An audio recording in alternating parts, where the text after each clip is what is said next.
Back here in the Locked On Steelers podcast, wrapping things up with ESPN's Brooke Pryor here. With first of all, thank you, Brooke, so much for coming on the show. We always appreciate having you here. Brooke, you wrote a piece for Monday on ESPN about workaholic Najee Harris quickly endearing himself to Steelers fans. First of all, fans, go out there and read that piece. It was a great one.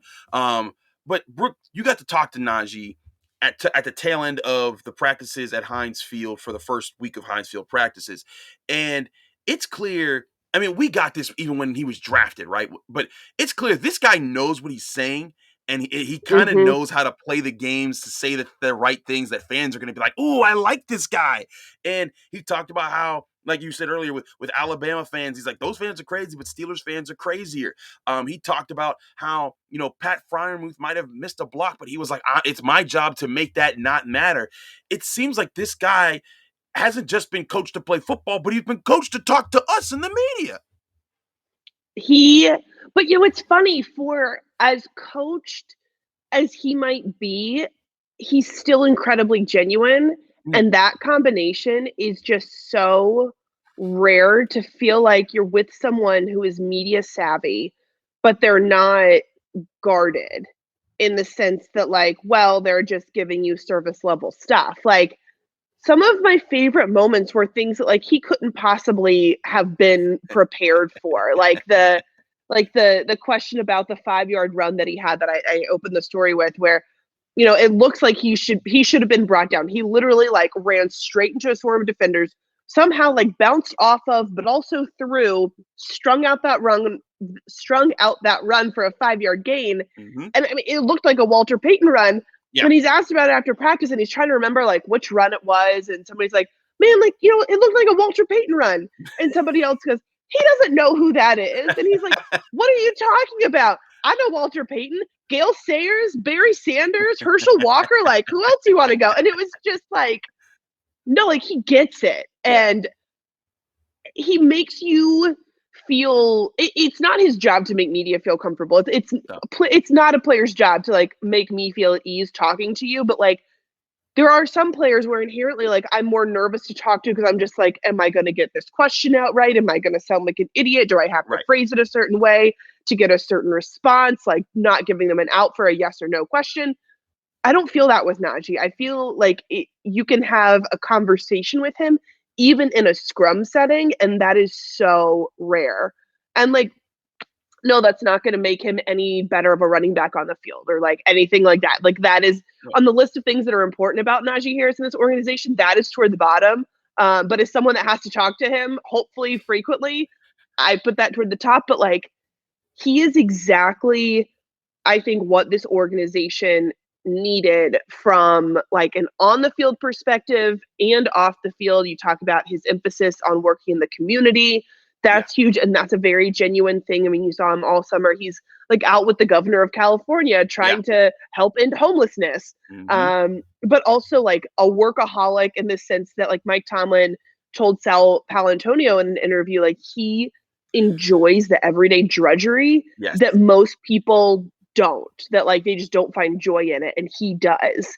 Yes. So it's Yes. like, he is an incredibly hard worker, incredibly talented, going to be a bell cow every down back, and also a great, like, fan favorite player. Like, where do you see this combination? It's so incredibly rare. It's so So rare. Eh, I yeah.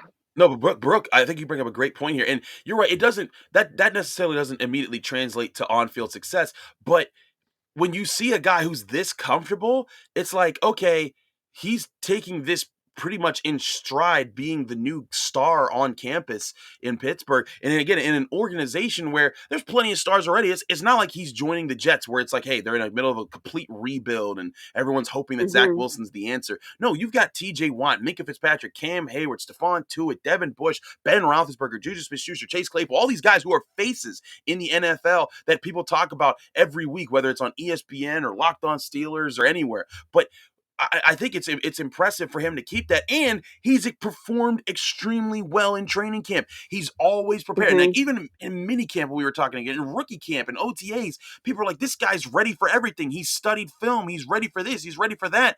And I'm sitting there, I'm like, this is extremely impressive for this guy to be doing all that and, being prepared at all levels and having the time to be able to say, like, oh no, I can make jokes with the media. Like, when he's like messing with the mics, he's like, oh, I didn't mess that up. Oh, sorry guys. And he's just being so candid. I mean, even back in rookie camp when he was like, I thought you guys were boosters. Thinking Yeah. like making jokes with us. That shows to me this guy is so ready to perform his craft that he's also ready to take on the media things. And I know there's going to be some people out there like, well, we got to see it in the game. But I'm telling you, in practice, he's making all the catches. He's making all the Yep. runs. He's blocking. And like if he messes up, if he loses a back on backers, he's like, no. Let's do that again. Let's do that again. And Mike Tomlin Run it is back. like, Yeah. yes, this is what I want. This is how I win. And it's just like, you see that and you're so excited. You're right. Mike Tomlin, one of his favorite things in training camps is who's going to get miserable today? Who's gonna love those tough moments? And Najee Harris is eating up every second of those moments. I mean, the fact that one of the most revealing things to me is that Najee is the one who is driving the no, all right, I started taking on Marcus Allen. Now I want Rob Spilling. Now I want Alex Highsmith. Picking Now his I want opponent. Jameer Jones.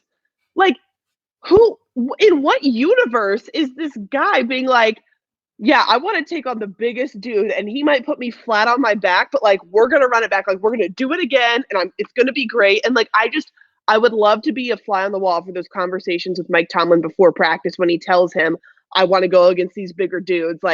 I'm sure Mike Tomlin's like, hell yeah, let's do this. This is exactly if he could craft a player for if he got to pick out a list of traits and build a player from clay that would then become real and a member of his team. I think Najee Harris is exactly his ideal foot. That is all he's ever wanted. And he gets players like that, and the organization is full of them. But Yeah, Najee is just a combination of all of their best traits.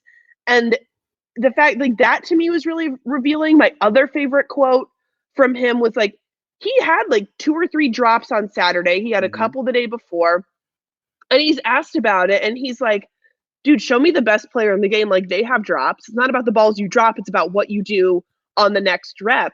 Yeah. And I mean, he did that. There was a play where in team period where he missed he dropped a ball. And then on the next play, he had at least a 12-yard gain. I have 12, and then I also have 20 question mark next to it in my notes. I'm not great at the eyeball measuring. But he had a significant there's no gain numbers on the play. field, so it is very hard for us when we're calculating.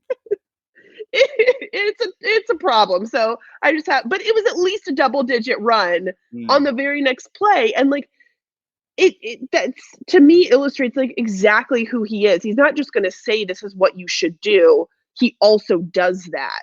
So I couldn't have been more impressed coming away from watching him over the last 2 weeks and then also talking with him. I hope that he keeps delivering. He set an incredibly high bar for himself. Yes. But he's done nothing to suggest that he can't keep pushing that bar higher and higher. Absolutely. Brooke, thank you so much for joining us here in the Locked On Steelers podcast. You're always a welcomed guest, and we always love your insights here.